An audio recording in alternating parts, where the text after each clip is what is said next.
اللهم صل على محمد وآل محمد. اعوذ باللہ من الشیطان اللعین الرجیم. بسم اللہ الرحمن الرحیم. رب اشرح لی صدری ویسر لی امری واحلل عقدۃ من لسانی یفقهوا قولی. ان اللہ وملائکتہ یصلون علی النبی یا ایھا الذین آمنوا صلوا علیہ وسلموا تسلیما. اللهم صل على محمد وآل محمد وعجل فرجه. واقعہ مباہلہ آج ہماری گفتگو کا موضوع ہے. عموماً ہم مذہب اہل بیت کے ماننے والوں پر ایک اعتراض کیا جاتا ہے کہ تم لوگ روتے بہت ہو.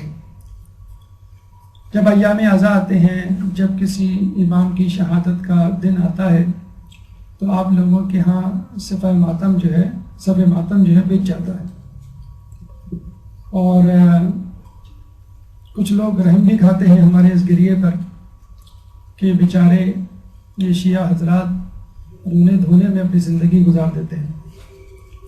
حالانکہ ہم عدل الہی پہ یقین رکھتے ہیں اور اس خدا کا شکر ادا کرتے ہیں کہ جس نے نہ صرف ہمیں غمگین رہنے کے مواقع فراہم کیے اضافی طور پہ، بلکہ خوش رہنے کے بھی اضافی مواقع فراہم کیے. اگر ہم لوگوں کی بنسبت روتے دھوتے زیادہ ہیں، کریوزاری زیادہ کرتے ہیں، تو ہم خوشیاں بھی زیادہ مناتے ہیں. لوگ 2 دن عید مناتے ہیں، ہم 4 یا 5 دن عید مناتے ہیں. اور یہ عدل الہی ہے کہ جس کو وہ زیادہ رلاتا ہے اس کو وہ زیادہ ہنساتا بھی ہے. یہ تو فقط اس دنیا کی بات ہے.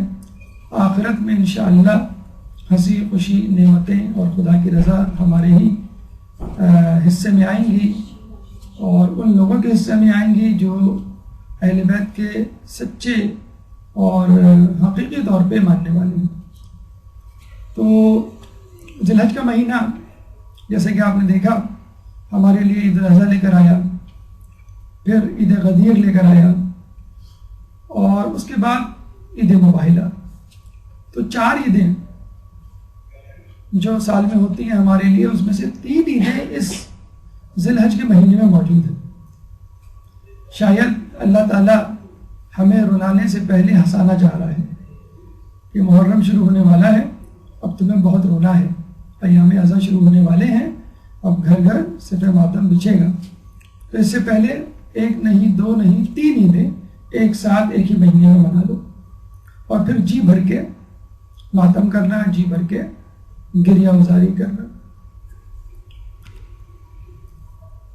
کچھ لوگ غدیر سے مباہلہ تک کا جو سفر ہے 6 دن کا یا 7 دن کا، اس کو ہفتہ ولایت کے طور پہ مناتے ہیں، اور پورا ہفتہ جو ہے وہ عید قرار دیتے ہیں. جیسے مغربی ممالک میں کرسمس سے لے کے نیو ایئر تک پورا ہفتہ جو ہے سیلیبریشن اور جوبیلیشن میں گزر جاتا ہے. تو یہ بھی ایک طریقہ ہے لوگوں کی توجہ اس طرف مبذول کروانے کا کہ غدیر بھی ایک اضافی عید ہے مومن کے لیے، اور مباہلہ بھی ایک اضافی عید ہے مومن کے لیے. لیکن عموماً مومن اس معاملے میں کوتاہی کر جاتے ہیں اور ان 2 عیدوں کو اس طرح نہیں مناتے جس طرح منانا چاہیے. ابھی پچھلے دنوں نیو یارک کے میئر ڈی بلاسیو نے پہلی مرتبہ نیو یارک میں مسلمانوں کے لیے عید الفطر اور عید الاضحیٰ کے دن چھٹی کا باقاعدہ اعلان کیا. اس سے پہلے نیو یارک کے اسکولوں میں چھٹیاں نہیں ہوا کرتی تھیں عید الاضحیٰ عید الفطر میں، اور بچوں کو جانا پڑتا تھا. لیکن ظاہر سی بات ہے عید کے دن بچے کہاں اسکول جائیں، اکثر بچے ایبسنٹ ہو جایا کرتے تھے، اور جو جاتے تھے اس طرح دل لگا کے نہیں پڑھتے تھے. تو انتظامیہ نے اپنا پورا زور لگا لیا، لیکن وہ بھاگ گئے کہ یہ ان لوگوں کی خاص عیدیں ہیں اور ان میں ہمیں ان کو چھٹی دے دینی چاہیے.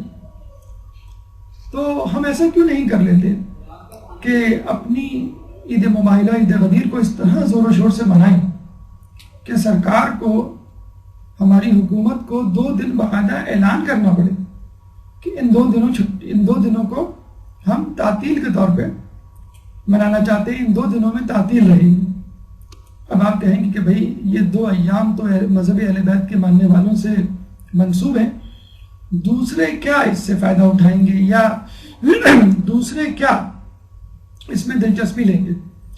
تو جس طرح 9 اور 10 محرم کا تعلق غیر شیعہ افراد سے ہے، حالانکہ وہ کچھ نہیں کرتے لیکن بہرحال کچھ نہ کچھ تو تعلق ہے، اور جس طرح ہم شیعہ افراد 9 اور 10 محرم کو گریہ زاری کرتے ہیں، حکومت کو مجبوراً ان دنوں چھٹی دے دینی پڑتی ہے کہ بھئی یہ 2 ایام ایسے ہیں کہ شیعہ حضرات اپنے گریہ ماتم میں اتنے مصروف ہیں، جلسے جلوس میں اور مجالس میں، کہ پورا شہر جو ہے لگتا ہے کہ وہ سیاہ لباس میں ملبوس ہو گیا ہے اور ماتم کر رہا ہے۔ تو کیوں نہ ہم ان 2 دنوں کو اس طرح منائیں کہ حکومت مجبور ہو جائے کہ پورا شہر لگتا ہے کہ عید منا رہا ہے، وہ کہ فقط شیعہ عید منا رہے ہیں، جس طرح 9-10 کو فقط شیعہ ہی عزاداری کر رہے ہوتے ہیں، اہل سنت حضرات نہیں کر رہے ہوتے، لیکن ان کی عزاداری اتنی زیادہ واضح نمایاں ممیز ہوتی ہے کہ حکومت کو چھٹی دینی پڑتی ہے۔ تو کیوں نہیں ہم عید غدیر اور عید مباہلہ کو اس طرح واضح طور پہ منائیں کہ حکومت کو باقاعدہ نوٹیفیکیشن جاری کر دیں۔ تو کوشش کریں کہ ان 2 ایام کو، عید غدیر اور عید مباہلہ کو، اس طرح زور و شور سے منائیں کہ جس طرح 9 اور 10 محرم کو باقاعدہ عام تعطیل کی جاتی ہے، اس طرح جو ہے ان 2 ایام میں بھی تعطیل کی جائے۔ اور یہ مثال میں نے آپ کے سامنے پیش کر دی کہ جس طرح نیو یارک میں بچوں نے اسکولوں سے چھٹیاں کر کے یہ ثابت کر دیا کہ یہ 2 ایام ہمارے عید کے ایام ہیں، اس میں ہمیں خوشیاں منانے دو، تو آپ لوگ بھی اپنی تمام سرگرمیاں معطل کر کے فقط اور فقط جو ہے عید غدیر اور عید مباہلہ کی خوشیاں منائیں، تاکہ لوگ مجبور ہو جائیں کہ ان 2 ایام میں آپ کو اضافی رعایت دیں۔ لیکن غدیر ہو یا مباہلہ ہو، اس کو منانے کے لیے اس کے فضائل جاننا ضروری ہے، ان واقعات کی آگاہی ضروری ہے، ان پیغامات کو حاصل کرنا ضروری ہے کہ جو اس واقعے کے حوالے سے منسوب ہیں، منسلک ہیں۔ پھر وہ اعتراضات جو دشمنان دین، دشمنان اہل بیت اس حوالے سے اٹھاتے ہیں، ان کے بارے میں بھی کم کہوں آگاہی ہونی چاہیے۔ اور وہ کیا دیگر واقعات ہیں کہ جو اس دن پیش آئے عید واقع مباہلہ کے علاوہ، اور آخر میں پھر انشاءاللہ ان اعمال کی طرف ہم چلیں گے کہ جو اس دن انجام دینے چاہیے۔ ایک درود پڑھ دیں محمد والے محمد۔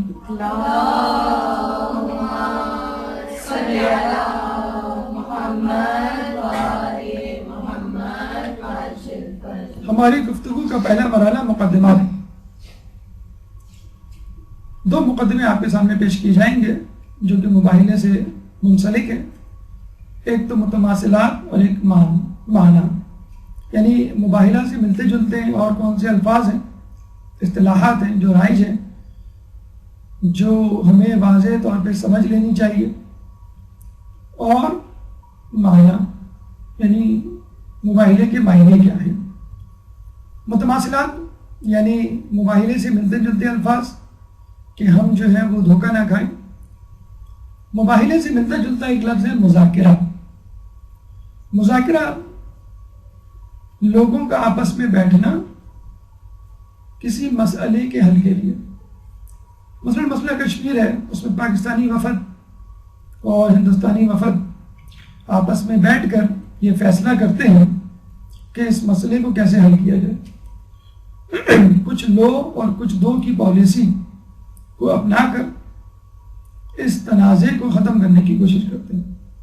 وہ الگ بات کہ اب تک یہ مسئلہ حل نہیں ہو پایا، لیکن بہرحال مذاکرہ اسی کو کہتے ہیں کہ دو فریقین، دو وفود، دو افراد، دو گروہ آپس میں بیٹھ کے کسی مسئلے کو حل کرنے کے لیے کوئی راستہ نکالے اور دونوں حضرات اس راستے پر متفق بھی ہو۔ ایک ہوتا ہے مباحثہ، دونوں فریقین اس لیے بیٹھتے ہیں کہ اپنا اپنا نقطۂ نگاہ بیان کریں۔ ہمارے یہاں کی جو ٹاک شوز ہیں وہ اس کی مثالیں ہیں۔ اس میں مساقات ایک نہیں، دو سے زیادہ افراد کو بٹھا دیا جاتا ہے۔ ایک فرد جو ہے بطور نیوٹرل امپائر کہ اس میں شامل ہو جاتا ہے، صحافی ہوتا ہے یا کوئی ٹیکنیکل ایکسپرٹ ہوتا ہے، کوئی اسکالر ہوتا ہے، اور باقی 2 افراد وہ فریقین ہوتے ہیں جو مختلف پارٹیز کے مختلف نقطۂ نگاہ لیے ہوئے ہوتے ہیں۔ ایک مباحثہ ہوتا ہے، اپنا اپنا نقطۂ نگاہ لوگ پیش کرتے ہیں، اس کے بعد جو اینکر پرسن ہے وہ فیصلہ ناظرین پہ چھوڑ دیتا ہے کہ ان فریقین میں کون سا فریق حق پر ہے۔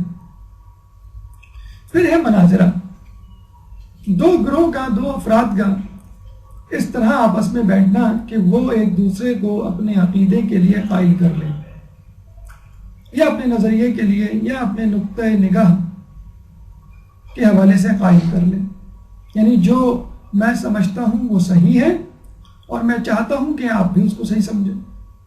اسی طرح دوسرا بھی یہی نیت لے کر آتا ہے کہ جو وہ سمجھتا ہے صحیح ہے اور وہ چاہتا ہے کہ میں بھی اس کا ہم خیال بن جاؤں۔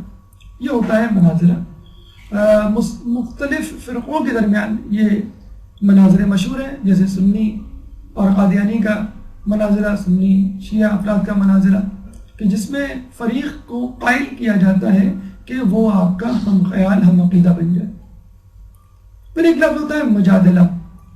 مجادلہ یہ کیا ہوتا ہے کہ آپ کسی فریق کے ساتھ بیٹھتے ہیں اور جب فیصلہ نہیں ہو پاتا گفت و شنید سے تو پھر آپ تلوار نکال دیتے ہیں اور کہتے ہیں کہ یہ تلوار فیصلہ کرے گی، یعنی اگر میں تم پر غالب آ جاؤں تو میں صحیح اور تم مجھ پر غالب آ جاؤ تو تم صحیح۔ تو جتنی بھی جنگیں ہوتی ہیں عموماً مجادلہ ہی کا نتیجہ ہوتی ہے، چاہے جو ہے وہ مسلمانوں کی کفار کے ساتھ ہوں، چاہے خود مسلمانوں کے درمیان جنگیں ہوں، جیسے مولا علی کی جنگیں جو ہے خود ان کے دشمنان اہل بیت کے حوالے سے ہوں، جنگ صفین وغیرہ۔ تو یہ ہوتا ہے مجادلہ کہ اپنی تلوار سے اور طاقت کے ذریعے سے ثابت کرنا کہ جو حق پر ہوگا وہ جیت جائے گا۔ اس کے بعد مباہلہ، جو آج ہمارا موضوع ہے۔ مباہلہ 2 فریقین اس لیے آپس میں بیٹھتے ہیں کہ وہ دعا کریں عذاب الہی کے لیے کہ اس شخص پر آئے جو جھوٹا ہے، یعنی ہر شخص یہ سمجھتا ہے کہ میں صحیح ہوں اور عذاب الہی آئے اس شخص پر جو سامنے ہے، یا یوں کہہ لیجئے کہ عذاب آئے اس شخص پر جو جھوٹا ہے۔ دونوں مل کے یہ بھی دعا کر سکتے ہیں، اور یہی وہ مباہلہ ہے جو واقعہ مباہلہ کے حوالے سے مشہور ہے، جو رسول اللہ اور عیسائیوں کے وفد کے درمیان پیش آیا۔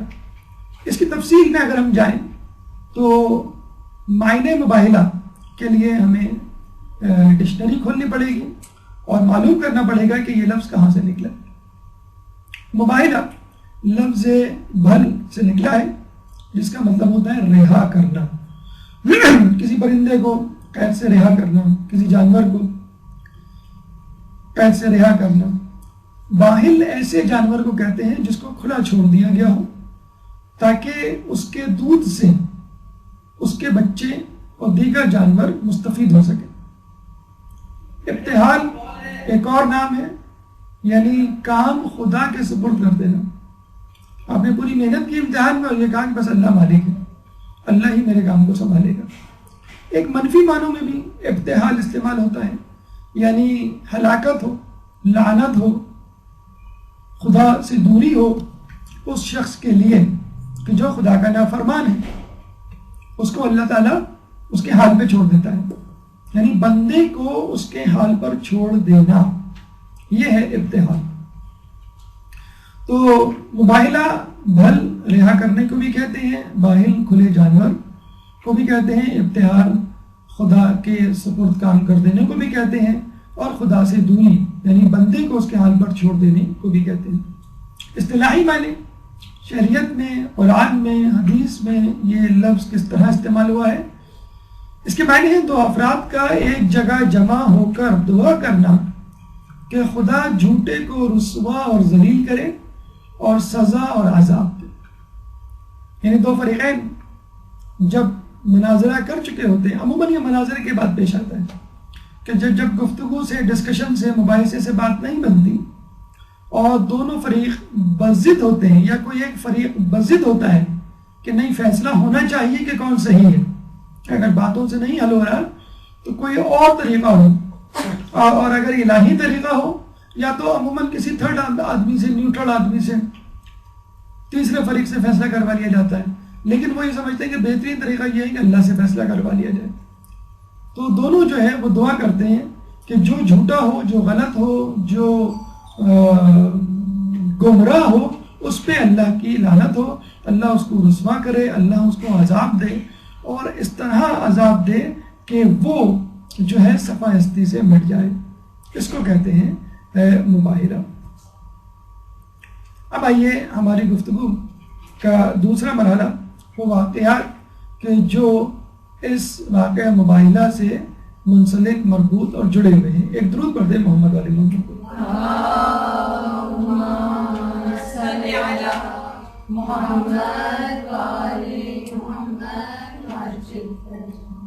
ویسے تو دو الفاظوں میں یہ واقعہ ہمارے سامنے موجود ہوتا ہے کہ رسول اللہ اور عیسائی وفد نے آپس میں جو ہے یہ ایک مباہلہ کیا کہ ایک جگہ جا کر ایک دوسرے پہ لعنت کا ارادہ کیا، اور اس سے پہلے کہ رسول اللہ جو ہے بد دعا کرتے ہیں، عیسائیوں نے اپنی شکست مان لی. لیکن تفصیل میں جانے سے پتہ چلتا ہے کہ یہ بڑا دلچسپ جو ہے واقعہ تھا، اور اس واقعے کے پیچھے بہت سارے چھوٹے چھوٹے واقعات بھی جمع تھے، اور ان واقعات میں عیسائیوں کی نفسیات اور اسلام کی حقانیت بھی ہمیں ثابت ہوتی ہوئی نظر آتی ہے، اور بہت سارے اخلاقی پہلو اور پیغامات ہیں وہ بھی ہم اس سے سمیٹ سکتے ہیں. تو آئیے واقعات کی طرف چلتے ہیں. رسول اللہ جب مدینے آئے اور جب انہوں نے یہاں پر زمین ہموار دیکھی اور دیکھا کہ لوگ جو ہے ان کو بہت زیادہ خوش آمدید کہہ رہے ہیں. مکے میں ایسا نہیں تھا، وہاں پہ لوگ بہت زیادہ جو ہے پریشان کن رویہ رکھتے تھے، اور اسلام کا اظہار تک ناممکن ہوتا جا رہا تھا، اور وہاں پہ جینا مشکل تھا. لیکن جب مدینے آئے تو مدینے والوں نے بڑا اچھا استقبال کیا، اور آتے ہی رسول اللہ کو اپنا ہیڈ آف دا اسٹیٹ، حکومت کا جسے کہتے ہیں رہنما، لیڈر بنا دیا. اور رسول جو ہے وہ مسلمانوں کے بھی لیڈر ٹھہرے، یہودیوں کے بھی اور مشرکین کے بھی. اور رسول اللہ نے جب یہ دیکھا کہ یہاں زمین بڑی ہموار ہے تو فوراً جو ہے لوگوں کو تبلیغ اسلام پھیلانا شروع کی، اور اس کا دائرہ کار فقط مدینہ تک نہیں رکھا بلکہ مدینے سے باہر بھی. جب مکمل طور پہ مدینے کے جو منافقین ہیں اور مشرکین ہیں اور عیسائی اور یہودی ہیں جب مغلوب ہو گئے تو رسول اللہ نے 9 ہجری کو اس دعوت کو ایکسپورٹ کرنا شروع کیا، یعنی مدینے سے باہر، عرب سے باہر، نجد و حجاز سے باہر کے ممالک اور شہروں کو اپنا پیغام پہنچانا شروع کر دیا. اور جہاں جہاں رسول اللہ کا پیغام پہنچتا وہاں جو ہے اسلام کی دعوت پھیل جاتی. کچھ لوگوں نے اس دعوت کو قبول کیا، کچھ لوگوں نے انکار کر دیا، اور کچھ لوگوں نے تلوار نکال کر جنگ کرنے کی ٹھانی.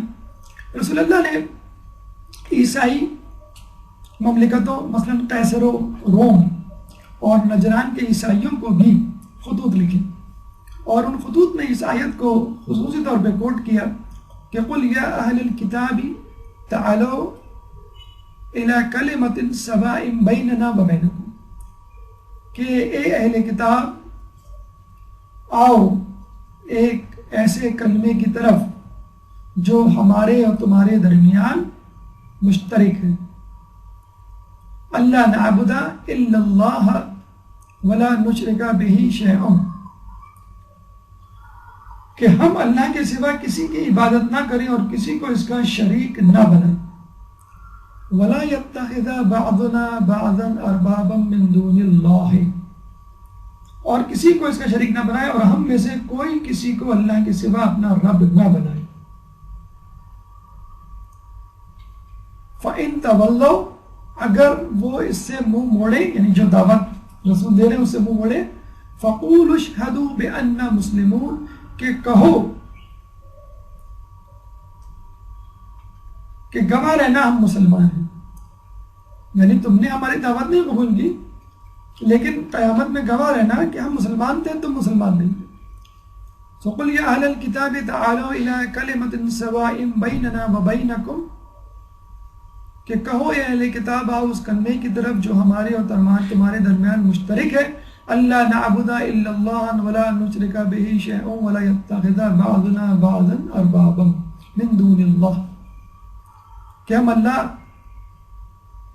کے ساتھ کسی کو شریک نہ بنائیں گے اور اللہ کے سوا کسی کو اپنا رب نہیں بنائیں گے، اور اگر وہ اس سے منہ موڑیں فَإِن تَوَلَّوْا فَقُولُوا اشْهَدُوا بِأَنَّا مُسْلِمُونَ، تو کہو کہ تم گواہ رہنا کہ ہم مسلمان ہیں۔ سورہ آل عمران آیت نمبر 64۔ تو یہ رسول اللہ نے ایک کامن پوائنٹ، کامن فیکٹر دیا، اور یہ ایک طرح کا ہمارے لیے پیغام ہے کہ جب بھی ہم کسی کو امر بالمعروف و نہی عن المنکر کریں تو ایسی چیز پر کریں کہ جو ان کے اور ہمارے درمیان مشترک ہے۔ خود مسلمان معاشرے میں جب بہت سارے فرقے موجود ہوں تو متنازع موضوعات پر گفتگو کرنے کی بجائے بہتر ہے کہ ہم مشترکہ موضوعات پر گفتگو کریں۔ جب یہ خط رسول اللہ کا نجران کے عیسائیوں کو پہنچا تو وہ بڑے حیران ہوئے، بڑے غصے میں آئے اس کے بعد کہ نعوذ باللہ کسی کو کیا جرت کہ وہ ہمیں یہ بتلائے کہ ہم جو ہے وہ باطل پر ہیں، کیونکہ اس زمانے میں نجران کا عیسائی جو ہے وہ بہت زیادہ پڑھے لکھے، متقی، پرہیزگار، اور یوں سمجھ لیجئے رہنما تھے تمام عیسائی امت کے۔ قیصر و کسریٰ جو کہ عیسائی مملکتیں تھیں وہ تک نجران کے عیسائیوں کو تحفے تحائف بھیجا کرتی تھیں، اور ان کو جو ہے وہ خطوط لکھا کرتی تھیں، ان کو دعوتیں دیا کرتی تھیں، اور ان سے تعلقات بہت اچھے تھے۔ چنانچہ قیصر و کسریٰ کی جو بیک تھی، پشت پناہی، وہ ان کو حاصل تھی، چنانچہ اس لیے بھی وہ زیادہ تکبر میں آ گئے۔ چنانچہ تمام کے تمام لوگ اس بات پر غصے میں آئے اور ایک جگہ جمع ہو گئے، اپنی صلیب کو نکالا، اس کو صاف کیا، اپنے گرجا گھروں کے در و دیوار کو ریشم و حریر کے پردوں سے سجایا، تمام لوگوں کو بلایا اور یہ کہا کہ دیکھو ایک شخص نے ہمیں للکارا ہے اور یہ کہا ہے کہ ہم جو ہے باطل پر ہیں، وہ سچ پر ہے، ہمیں چاہیے کہ اس شخص کو ہم سبق سکھائیں اور قیصر و کسریٰ سے اس کی شکایت کریں تاکہ وہ مسلمانوں پہ چڑھائی کریں اور ان کو بتلائیں کہ عیسائیوں کو للکارنے کا کیا انجام ہوتا ہے۔ ان کے درمیان ایک شخص موجود تھا جس کا نام تھا ابو حارثہ۔ یہ بڑا متقی پرہیزگار شخص تھا اور اب تک اپنے دین کو چھپائے ہوئے تھا، تقیہ کی حالت میں تھا۔ وہ عیسیٰ علیہ السلام پر بھی یقین رکھتا تھا اور خود رسول اللہ پہ بھی یقین رکھتا تھا، اور اس کو معلوم تھا کہ انجیل میں کون کون سی آیات اور احکامات موجود ہیں کہ جو رسول اللہ کی نبوت کی طرف اشارہ کرتے ہیں۔ لیکن جب اس نے دیکھا کہ اب یہ لوگ جنگ کرنے پہ تل آئے ہیں اور اب مجھے بھی ظاہر سی بات ہے کسی واضح طور پہ پالیسی کا اعلان کرنا ہوگا کہ میں کس کی طرف ہوں، کیونکہ میں تو تلوار نہیں اٹھا سکتا مسلمانوں کے خلاف، کیونکہ میں ان کو اپنا ساتھی اور ساجی مانتا ہوں، خود رسول اللہ کو نبی مانتا ہوں۔ تو یہ ابو حارثہ جو ہے وہ وہاں پر آیا جہاں پہ تمام لوگ جمع تھے، اور ابو حارثہ نے ان کو سمجھانے کی کوشش کی کہ دیکھو یہ جو نبی بات کر رہا ہے وہ صحیح کر رہا ہے، اور اس نبی میں وہ نشانیاں موجود ہیں جو خود ہماری انجیل اور ہماری دیگر کتابوں میں موجود ہیں، تو تم جو ہے اس کی بات کیوں نہیں مان رہے اور کیوں جو ہے وہ جنگ کرنے پہ تلے ہوئے ہو؟ جنگ سے بہتر امن کا راستہ ہے، جدل سے بہتر جو ہے وہ مباحثے کا راستہ ہے، مناظرے کا راستہ ہے۔ ہم چل کے ان سے بات کرتے ہیں اور ان سے گفتگو شنید کرتے ہیں تاکہ جو ہے اگر وہ حق پر ہیں تو ہم ان تک جو ہے پہنچ جائیں، ان کی بات کو مان لیں۔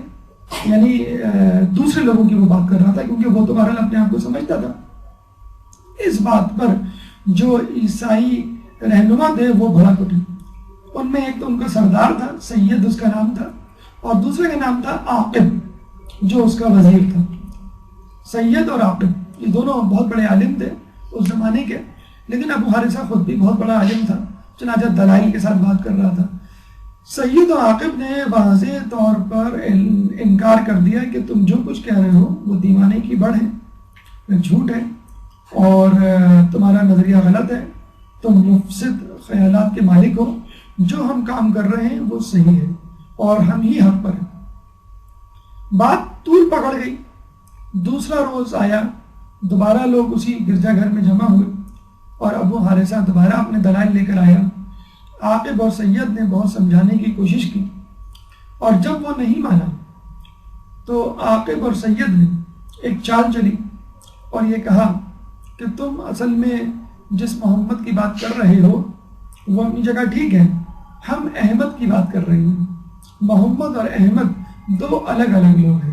محمد وہ نبی ہے کہ جس کی پیشن گوئی خبر موسیٰ علیہ السلام نے دی تھی، اور احمد وہ پیغمبر ہے جس کی پیشن گوئی خبر حضرت عیسیٰ علیہ السلام نے دی تھی۔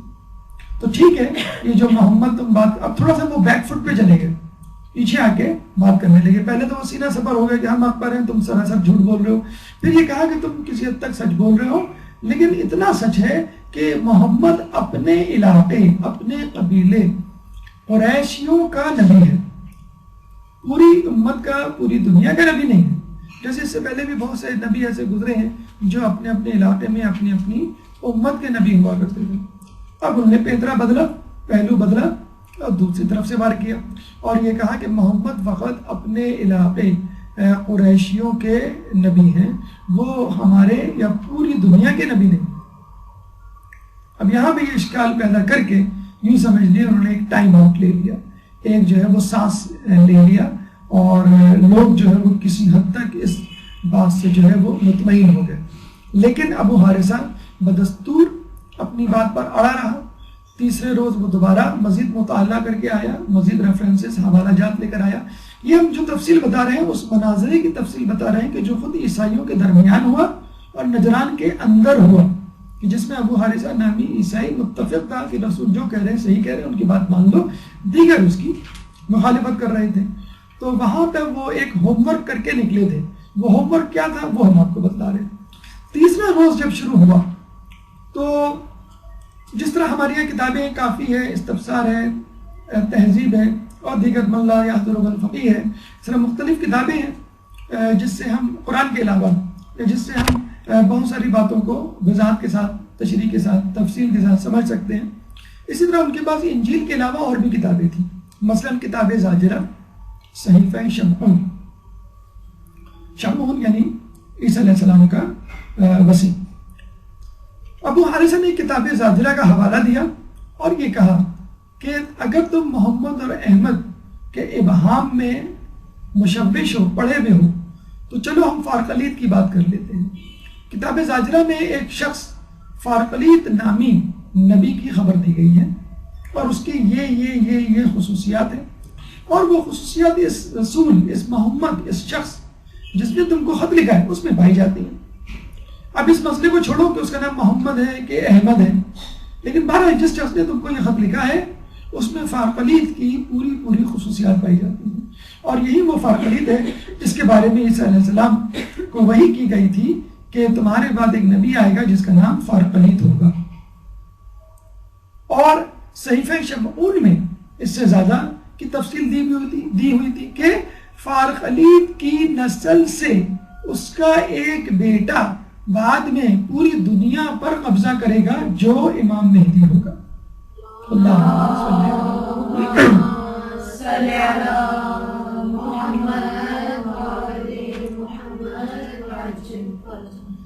اب عاقب اور سید اور دیگر ڈھیٹ اور ہر درم عیسائی جو پریشان ہوئے کہ فارقلیت کا نام آ گیا، اب ہمارا جو ہے وہ بھید کھلنے والا ہے۔ اب انہوں نے پیترا بدلا اور اس بات کو پکڑ لیا کہ فارقلیت کا بیٹا پوری دنیا پر حکومت کرے گا۔ انہوں نے فوراً کہا کہ جس شخص نے ہم کو خط لکھا ہے یعنی محمد، اس کا تو کوئی بیٹا نہیں، اس کے 2 بیٹے ہوئے تھے، پیدا ہوتے ہی مر گئے، اور اب تو کوئی بیٹا نہیں ہے اس کا، بلکہ 3 بیٹے، ہاں بیٹی ہے اس کی۔ تو یہ کیسے ممکن ہے کہ کسی شخص کا بیٹا نہ ہو اور اس کی نسل چلے اور بعد میں ایک بیٹا جو ہے اس کی نسل سے پوری دنیا پر حکومت کرے؟ تو فارقلیت کی تو کوئی اولاد ہی نہیں ہے جس کے بارے میں تم کہہ رہے ہو۔ تو ہماری کتابوں میں جو فارقلیت ہے وہ کوئی اور ہے، اور یہ جو شخص ہمیں خط لکھ رہا ہے یعنی محمد، یہ کوئی اور ہے۔ جب ابو حارثہ نے یہ سنا تو اس نے اس مسئلے کو ایک اور کتاب جامعہ سے حل کرنے کی کوشش کی، اور اس نے کہا کہ کتاب جامعہ میں یہ مذکور ہے کہ محمد اور احمد ایک ہی شخص کے دو نام ہیں۔ یہ تم نے کہا کہ محمد موسیٰ کا جو ہے پیغمبر ہے، یعنی موسیٰ کی دی ہوئی خبر والا پیغمبر ہے، اور احمد عیسیٰ کی دی ہوئی پیغمبر والا خبر کا پیغمبر ہے، دو الگ الگ ہیں۔ نہیں، کتاب جامعہ میں یہ لکھا ہے کہ محمد اور احمد ایک ہی ہیں۔ پھر ایک طویل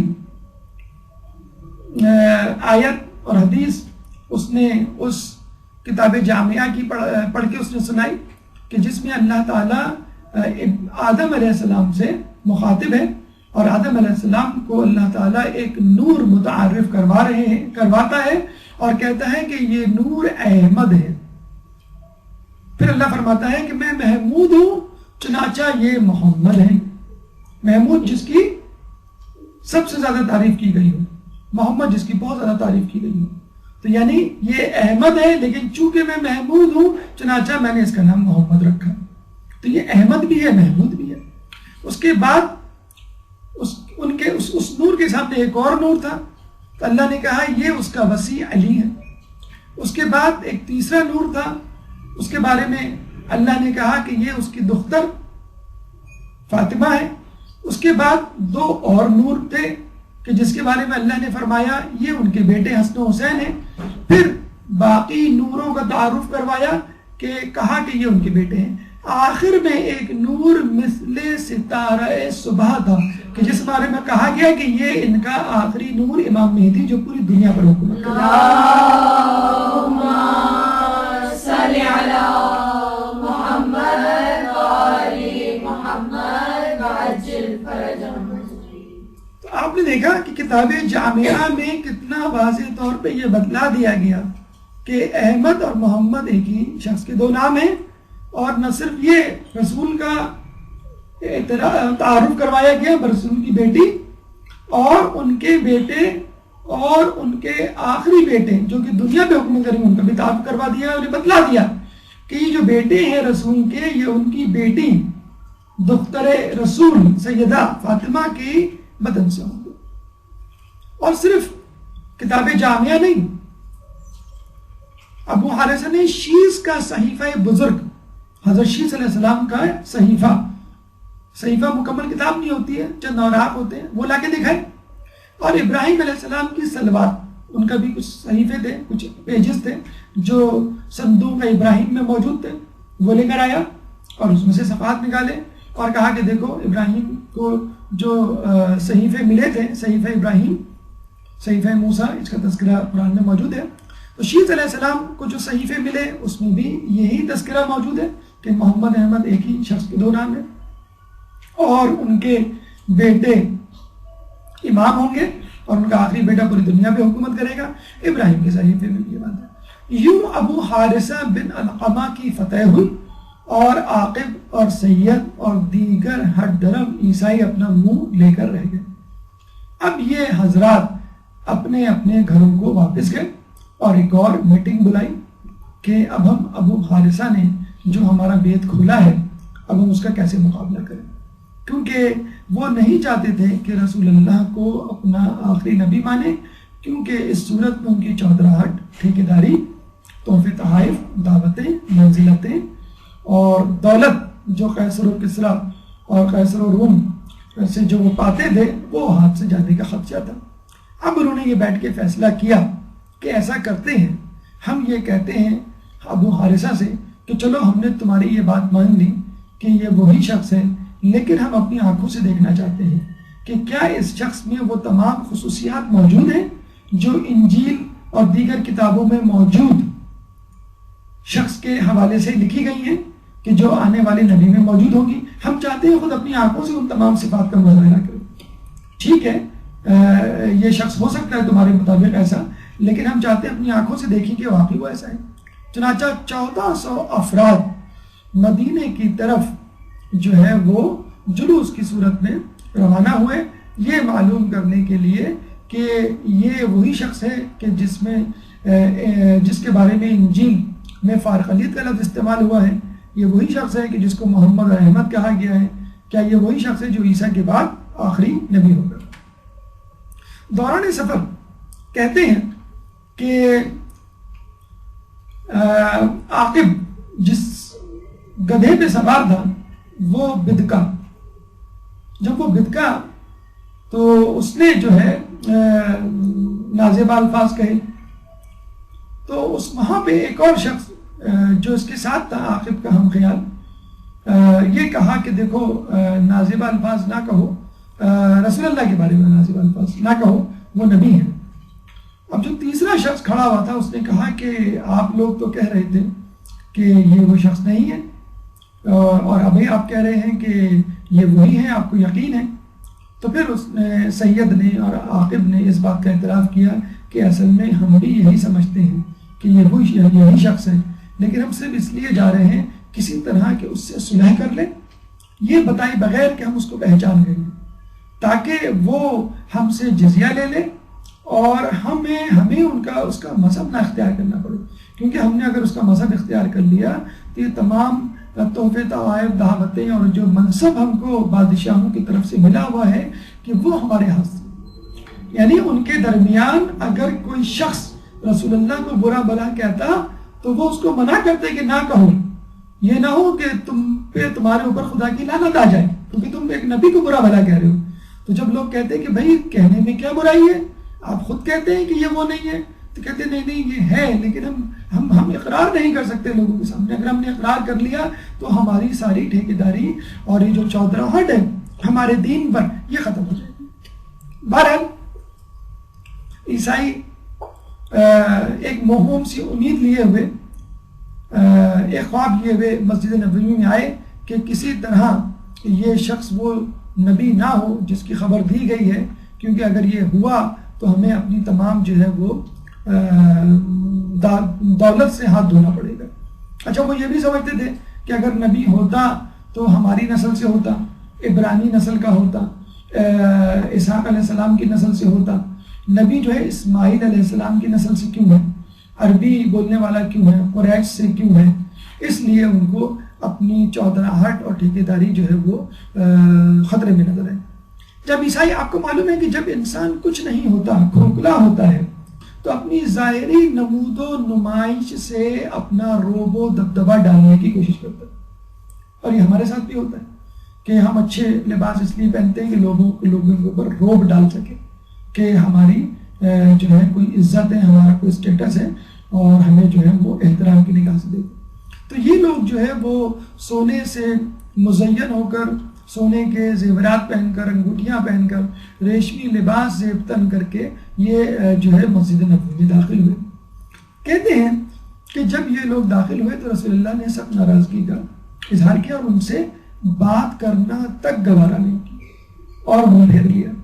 اب یہ بڑے حیران ہوئے کہ ہمیں جو ہے وہ بلایا گیا اور ہم جو ہے رسول سے دو ہاتھ کرنا چاہتے ہیں، اور یہاں پہ ان کا رسول جو ہے وہ ہمیں لفٹ ہی نہیں کرا رہا، ہم سے بات ہی نہیں کر رہا، ہماری طرف دیکھ ہی نہیں رہے۔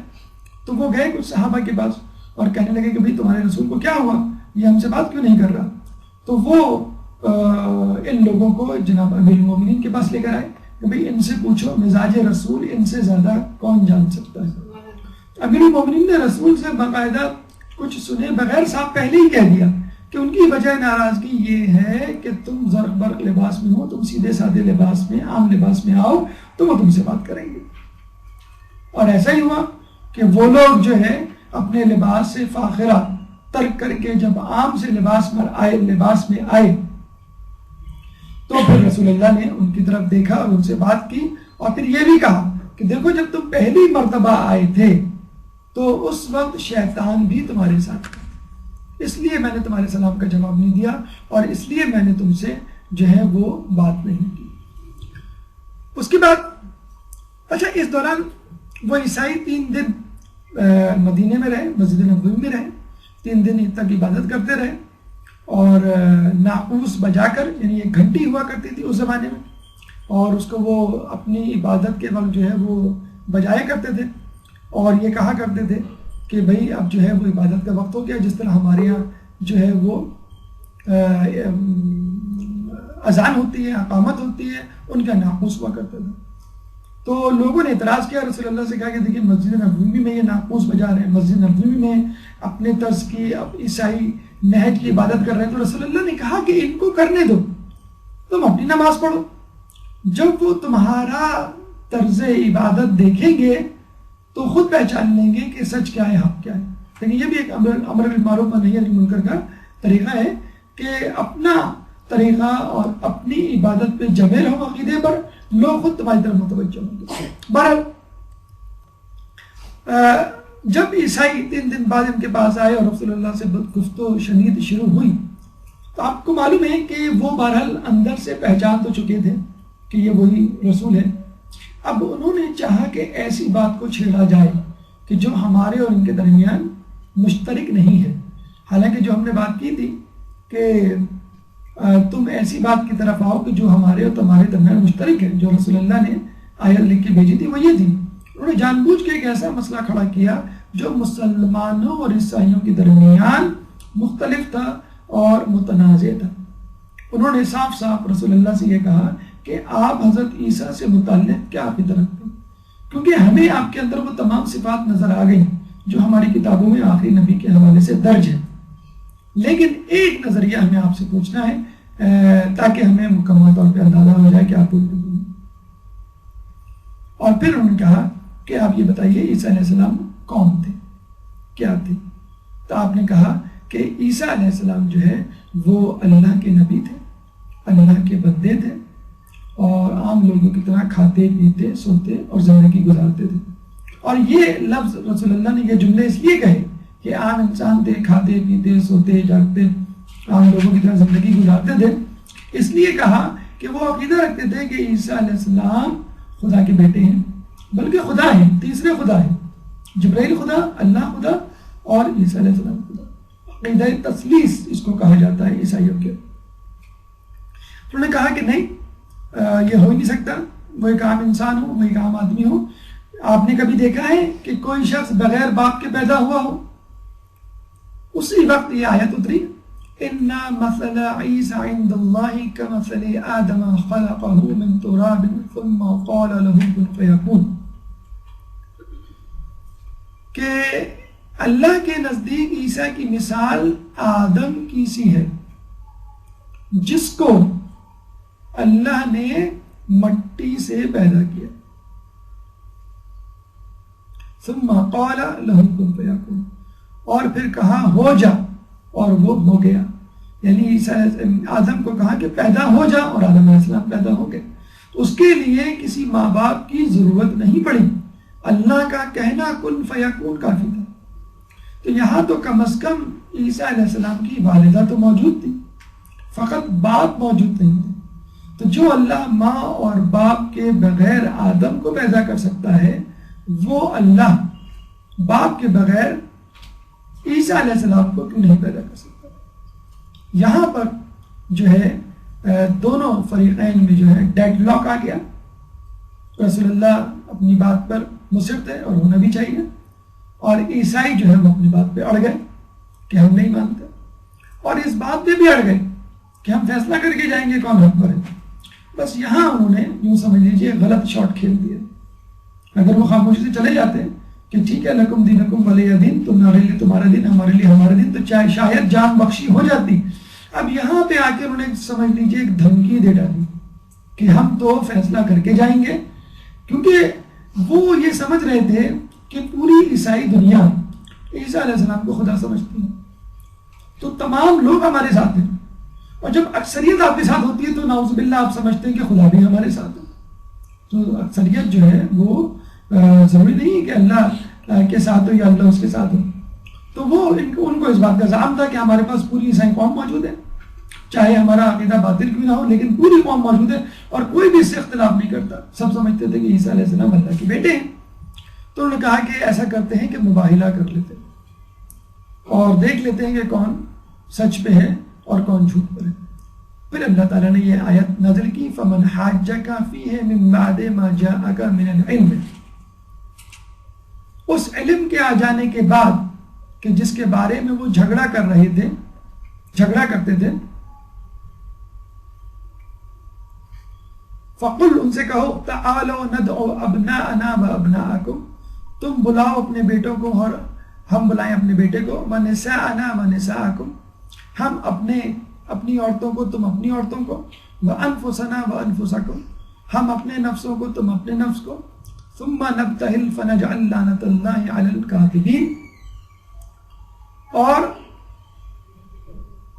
ہم مباہلہ کریں اور کہیں کہ لعنت ہو جھوٹوں پر، تو ہم میں سے جو بھی جھوٹا ہوگا اس پہ جو ہے وہ اللہ کی لعنت ہوگی۔ اس کے بعد کیا واقعات پیش آئے، اس کے لیے 5 منٹ کا وقفہ، پھر انشاءاللہ دوبارہ اپنی گفتگو کا آغاز کریں گے۔ ایک درود پڑھ دیں محمد والے محمد۔ اعوذ باللہ من الشیطان الرجیم، بسم اللہ الرحمن الرحیم۔ گفتگو کا آغاز وہیں سے کرتے ہیں جہاں سے ہمارا سلسلہ ٹوٹا تھا۔ آپ کو بتلایا گیا کہ مناظرے کی دعوت کے بعد، مناظرے کے بعد مباہلے کی دعوت دی گئی، اور انہوں نے اس بات کو تسلیم نہیں کیا کہ عیسیٰ علیہ السلام جو ہے اللہ کے نبی اور ایک انسان تھے، اور مصر رہے کہ نہیں عیسیٰ علیہ السلام خدا تھے۔ انہوں نے کہا کہ ٹھیک ہے مباہلہ کرو، خدا نے بھی جو ہے فائنل فیصلہ دے دیا آخری کہ ٹھیک ہے مباہلہ کرو تم ان کے ساتھ، اور اپنی عورتوں اپنے بیٹوں اور اپنے نفسوں کو لے کر آؤ، اور یہ بھی اپنی عورتوں بیٹوں اور نفسوں کو لے کر آئیں۔ تو مباہلے والے دن رسول خدا اپنی گود میں امام حسین کو لے کر، اور امام حسن ان کی انگلی پکڑے ہوئے، پیچھے جناب فاطمہ، اور سب سے آخر میں امام علی، اور یوں جو ہے وہ مباہلے کے لیے چلے۔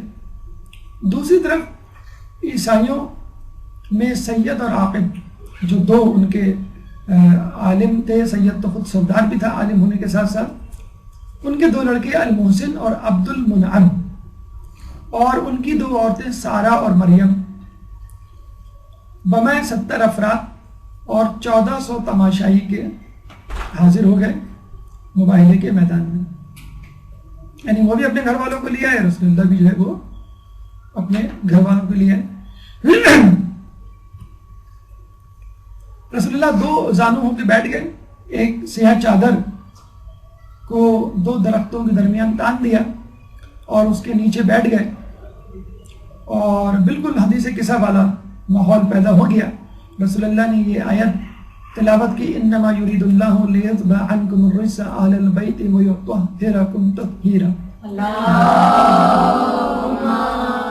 صلی علی محمد وآل محمد وعجل فرجهم۔ اللہ کے رسول نے کہا کہ اللہ ھذا ہؤلاء اہلی، کہ یہ میرے اہل بیت ہیں، اور پھر رسول اللہ نے کہا اپنے اہل بیت سے کہ دیکھو میں دعا مانگوں گا تو آمین کہہ دوں۔ یعنی اب وہ وقت آ گیا ہے کہ اب لعنت بھیجی جائے گی، اور اللہ اس پہ لعنت کرے گا کہ جو جھوٹا ہے۔ جب یہ منظر سامنے آیا لوگوں کے، اور رسول اللہ نے دعا کے لیے ہاتھ اٹھائے، تو اسی وقت آفتاب متغیر ہو گیا، سورج کا رنگ بدل گیا، درخت جھک گئے، پرندے سرنگو ہو گئے، انہوں نے اپنے پروں کو کھول لیا، پہاڑ لرزنا شروع ہو گئے جیسے زلزلہ آنے والا ہو، اور سیاہ بادل وہاں پہ چھا گئے، اور لگ رہا تھا کہ کچھ ہونے والا ہے۔ کہتے ہیں کہ بالکل وہی ماحول ہو گیا تھا کہ جس طرح یونس علیہ السلام کی قوم کے اوپر عذاب آنے سے پہلے ماحول بن گیا تھا۔ ان میں سے ایک شخص چیخا اور اس نے یہ کہا کہ میں ایسی شخصیات کو دیکھ رہا ہوں کہ جو اگر دعا کریں تو خدا پہاڑ اپنی جگہ سے ہٹا دے۔ اور پھر اس نے یہ بھی کہا کہ یہ جو ماحول میں تغیر آیا ہے انہی پاک و طاہر افراد کی وجہ سے آیا ہے، چنانچہ اب بھی وقت ہے یونس علیہ السلام کی قوم کی طرح توبہ کرو اور مباہلے سے باز آ جاؤ۔ اس شخص کا نام تھا منظر بن علقمہ۔ عیسائیوں نے منظر بن علقمہ کو کہا کہ اب تم ہی بطور ثالث رسول اللہ کے پاس جاؤ اور ان سے کہو کہ ہمیں مباہلہ نہیں کرنا اور ہم سے صلح کر لیں۔ اچھا، اس نے بھی یہ کہا کہ صلح کر لیں، یہ نہیں کہا کہ ہم قائل ہو گئے کہ آپ نبی ہیں۔ اپنی ہمدردی پہ وہ قائم رہا۔ یعنی 3 آپشن تھے نا، کہ یا تو وہ جنگ کریں، یا تو وہ رسول اللہ کہ مذہب کو قبول کر لے یا عیسائی بن کے رہے اور جزیہ دینے پر تیار ہو جائے بطور غیر مسلم۔ تو منظر بن علقمہ جو ہے وہ رسول اللہ کے پاس آیا، رسول اللہ نے علی کو اپنا ثالث بنا کر بھیجا عیسائیوں کی طرف کہ صلح کر لو جس کی طرف یہ بلا ہے۔ تو علی نے کہا کہ میں کس عنوان سے یعنی کن شرائط پر صلح کروں؟ تو رسول نے کہا کہ جن شرائط پر چاہو صلح کر لو، تمہارا قول و فعل میرا قول و فعل ہے، کہ اتنا مکمل اور اندھا اعتماد کہ تم جو کہو گے بس وہ ٹھیک ہوگا، وہ میری طرف سے ہوگا، کوئی شرائط یا کوئی جو ہے اضافی بات رسول اللہ نے علی کو نہیں بتائی۔ صلی علی محمد وآلِ محمد وعجل فرجهم أجمعين۔ پھر کہتے ہیں کہ رسول اللہ نے یہ کہا کہ اگر عیسائی آج مباہلے کے لیے تیار ہو جاتے اور صلح نہ کرتے تو یہ وادی آگ سے بھر جاتی اور تمام عیسائی ہلاک ہو جاتے اور تمام عیسائی مست شدہ بندر اور سوروں میں تبدیل ہو جاتے، اور سال نہیں گزرتا کہ پوری دنیا سے عیسائیت کا خاتمہ ہو جاتا۔ امام علی نے ان سے صلح کی کہ وہ لوگ ہر سال 2000 نفیس لباس، 1000 رجب کے مہینے میں، 1000 محرم کے مہینے میں، 30 زرہیں، 30 نیزے، 30 گھوڑے جب ان کو جنگ کے زمانے میں مسلمانوں کو ضرورت پڑے گی وہ دیں گے عاریتاً۔ تو یہ وہ جزیہ تھا، یہ وہ صلح نامہ تھا جو انہوں نے قبول کیا۔ اچھا، یہاں پر ایک واقعہ ہمیں کتابوں میں تو نہیں ملا لیکن ہم نے ایک بزرگ عالم دین سے سنا کہ یہ بھی طے ہوا کہ کیسے پتہ چلے گا کہ کون ہارا۔ تو عیسائیوں نے کہا کہ ٹھیک ہے کہ ہم اپنا لباس پیچھے سے پھاڑ دیتے ہیں تاکہ یہ اس بات کی گواہی ہو، علامت ہو کہ ہم ہار گئے۔ دیکھیے، پھٹا ہوا لباس کسی کو نہیں اچھا لگتا یا بہتر لگتا، چنانچہ عیسائیوں نے اپنے لباس کا پچھلا حصہ یعنی دامن، پچھلا دامن پھاڑ دیا، کاٹ دیا، اور آج تک عیسائی وہی کوٹ پہنتے ہیں جو پیچھے سے کٹا ہوا ہوتا ہے۔ عیسائیوں کا، انگریزوں کا کوٹ اگر آپ دیکھیں، ایک ٹپیکل کوٹ ہوتا ہے بہت لمبا سا دم کی طرح، وہ بالکل بیچ میں سے کٹا ہوا ہوتا ہے، اور جو شادی بیاہ میں آپ نے دیکھا ہوگا مرد حضرات جو سوٹ اور کوٹ پہنتے ہیں وہ بھی عموماً پیچھے سے کٹا ہوا ہوتا ہے۔ وہ بہرحال نام دے دیا گیا کہ یہ فیشن ہے تاکہ لباس تنگ نہ لگے، لیکن وہ جو پیچھے سے کٹا ہوا ہوتا ہے یہ اس زمانے سے چلا آ رہا ہے کہ عیسائی اپنا لباس پیچھے سے کٹا ہوا رکھتے تھے، یہ بتانے کے لیے کہ ہم وہ لوگ ہیں کہ جو مباہلے میں ہارے تھے۔ بہرحال جبرائیل جب رسول اللہ مدینے واپس آئے تو جبرائیل اللہ کا سلام لے کر آئے اور یہ کہا کہ اگر آپ مباہلہ کرتے تو یہ مباہلہ قارون و موسیٰ کے مباہلے کی طرح ہوتا کہ جس طرح قارون نے موسیٰ اور ہارون اور ان کے اہل خانہ کے ساتھ مباہلہ کیا، تو قارون اپنی دولت، اپنے اہل خانہ اور اپنے چاہنے والوں سمیت زمین میں اور اپنی دولت کے ساتھ زمین میں دھس گیا تھا، تو یہ عیسائی بھی اسی طرح دھس جاتے۔ تو اللہ کے رسول نے شکرن للمنعمن، شکرن للمنعمن، شکرن للمنعمن کہا اور سجدہ میں جا کر اللہ تعالیٰ کا شکر ادا کیا۔ تو یہ وہ اللہ تعالیٰ کی طرف سے مزید تصدیق کی تھی کہ اگر یہ مباہلہ کر لیتے تو صفحہ ہستی سے مٹ جاتے۔ آئیے مباہلہ کے پیغامات کی طرف چلتے ہیں، اس سے پہلے ایک درود پڑھ دیں محمد وآل محمد۔ اللہم صلی علی محمد وآل محمد وعجل فرجهم۔ سب سے اہم جو پیغام ہے وہ ہے عظمت اہل بیت۔ اس مباہلے سے نہ صرف عیسائیوں کی شکست بلکہ عظمت اہل بیت واضح ہو گئی۔ رسول اللہ چاہتے تو کسی کو بھی ساتھ لے جاتے، بہت سارے متقی پرہیزگار ان کے گھر کے اندر، ان کے گھر کے باہر موجود تھے، لیکن رسول اللہ فقط ان چار افراد کو لے کے گئے، کل 5 افراد اس مباہلے میں شریک ہوئے جن کو ہم پنجتن پاک کہتے ہیں۔ قاضی نور اللہ شستری اپنی کتاب احقاق الحق میں کہتے ہیں آیت مباہلہ کے حوالے سے کہ اس آیت کا مصداق امام حسن، امام حسین، حضرت فاطمہ، حضرت علی ہیں، اور اس کی تصدیق اور تصریح خود 60 علماء اہل سنت نے کی ہے۔ صرف شیعہ حضرات اس آیت کی تشریح یہ نہیں کرتے کہ پنجتن کے لیے، بلکہ خود سنی حضرات بھی یہ کہتے ہیں، اور پھر انہوں نے 60 علماء کی کتابوں اور ان کے حوالے جات کا تذکرہ کیا کہ جہاں پہ یہ بات موجود ہے کہ یہ آیت اہل بیت کی شان میں اتری، یعنی پنجتن پاک کے لیے۔ چیدہ جو مشہور نام ہیں وہ آپ کی نظر کرتے ہیں. احمد بن حنبل نے اپنی کتاب مسند حنبل میں یہ لکھا ہے. طبری نے اپنی تفسیر قرآن میں اس آیت کی تفسیر کے ضمن میں لکھا ہے. حاکم نے اپنی حدیث کی کتاب مستدرک میں، فخر الدین رازی نے اپنی تفسیر قرآن تفسیر کبیر میں، ابن اثیر نے جامع الاصول میں، ابن جوزی نے تذکرۃ الخواص میں، آلوسی نے تفسیر روح المعانی میں، زمحشری نے اپنی تفسیر کشاف میں، ابن حجر اسقلانی نے اپنی کتاب الاصابہ میں اس بات کو درج کیا ہے. غایت المرام نامی ایک کتاب میں باروایت صحیح مسلم یہ درج ہے کہ ایک دفعہ امیر معاویہ نے سعد بن ابی وقاص کو یہ کہا کہ تم علی اور ان کے اہل بیت پہ سب و شتم کیوں نہیں کرتے؟ سعد بن ابی وقاص نے کہا کہ 3 فضیلتیں ایسی ہیں کہ جن کی وجہ سے میں اہل بیت پر سب و شتم نہیں کرتا. اس میں سے ایک فضیلت یہ ہے کہ جب آیت مباہلہ اتری تو رسول اللہ فاطمہ، حسن و حسین اور علی کو لے کر میدان مباہلہ میں آئے اور چادر ان کے اوپر تانی اور یہ کہا اللہم ہؤلاء اہلی، اے اللہ یہ میرے اہل ہیں، یہ میرے اہل خانہ ہیں. اللہم صلی علی محمد وآل محمد. زمحشری نے اپنی تفسیر کشاف میں باقاعدہ یہ جملہ لکھا ہے کہ یہ آیت اہل کسا کی فضیلت کو ثابت کرنے کے لیے قوی ترین دلیل ہے. اہل کسا یعنی وہی پنجتن پاک جو اس سے پہلے بھی چادر میں جمع ہو چکے تھے، مباہلے میں بھی چادر کے اندر جمع ہوئے.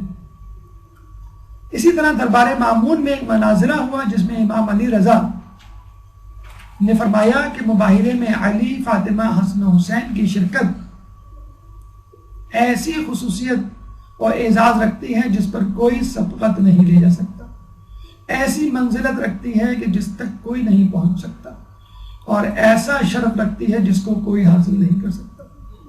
یہ فائدہ ہوا امام علی رضا کا مامون کی ولی عہدی قبول کرنے کا کہ بھرے دربار میں غیر شیعہ اور شیعہ تمام افراد کے درمیان وہ یہ کہہ سکے، اور یہ بات غیر شیعہ افراد تک بلکہ دشمنان اہل بیت تک پہنچ گئی کہ مباہلہ کی جو خصوصیت اور فضیلت ہے وہ پنجتن کے علاوہ کسی کو نہیں حاصل ہوئی. کسی شاعر نے کیا خوب کہا ہے کہ مباہلے کے لیے آئے جب ادھر والے، مگر یہ بات بھی ہے تھے بہت نظر والے، ہر ایک کو دیکھا کہا اب مقابلہ نہ کرو، رسول چھانٹ کے لائے ہیں اپنے گھر والے.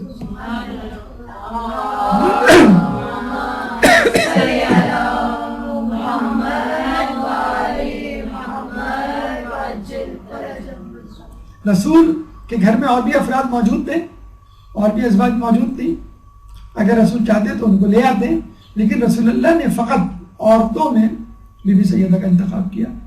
وہاں بیٹی نہیں کہا تھا، عورت کا لفظ استعمال کیا تھا. بیٹوں میں تو آپ کہہ سکتے ہیں کہ بھی بیٹے کا لفظ استعمال کیا تھا، بھانجے بتیجے نہیں لا سکتے تھے. اسی طرح نفسوں کا جمع کا صیغہ تھا، چاہتے تو علی کے علاوہ بھی 3-4 افراد کو لے آتے، یہ کہہ کے کہ بھئی ان کے ساتھ یہ بھی شامل ہے، لیکن فقط علی کو لے کر آئے. یہاں ایک اہم بات ناصر مکارم شیرازی نے اپنی تفسیر نمونہ میں لکھی ہے کہ بی بی سیدہ کا یہاں پر حاضر ہونا اس بات کی دلیل ہے کہ اسلام فقط مردوں کا مذہب نہیں، اسلام عورتوں کا بھی مذہب ہے. اور اسلام پہ اگر کوئی آنچ آئے گی تو جہاں مرد سینہ سپر ہوں گے وہاں عورتیں بھی مردوں کے شانہ بشانہ چلیں گی. جو مغربی دنیا آزادی حقوق نسواں کے نام سے جو ڈھنڈورا پیٹتی ہے اور آزادی کے نام پہ عورت کو بے حجاب اور شمع محفل بنانے پر تلی ہوئی ہے، جیسا کہ ہمارے میڈیا پہ یہ ظاہر اور آیا ہے، تو ان کے لیے ان کے منہ پر ایک تماشا ہے کہ عورت اگر باہر آئے تو پورے عزت و وقار کے ساتھ آئے. عورت اگر باہر آئے تو کسی ضروری کام کے لیے آئے، اور اسلام پر ایک آنچ آئے یا اسلام پر آنچ آنے کی جو ہے کوئی موقع ہو تو عورت فوراً میدان میں آئے. مباہلہ میں بی بی سیدہ آئی، کربلا میں بی بی سیدہ کی بیٹی بی بی زینب سلام اللہ علیہ آئی.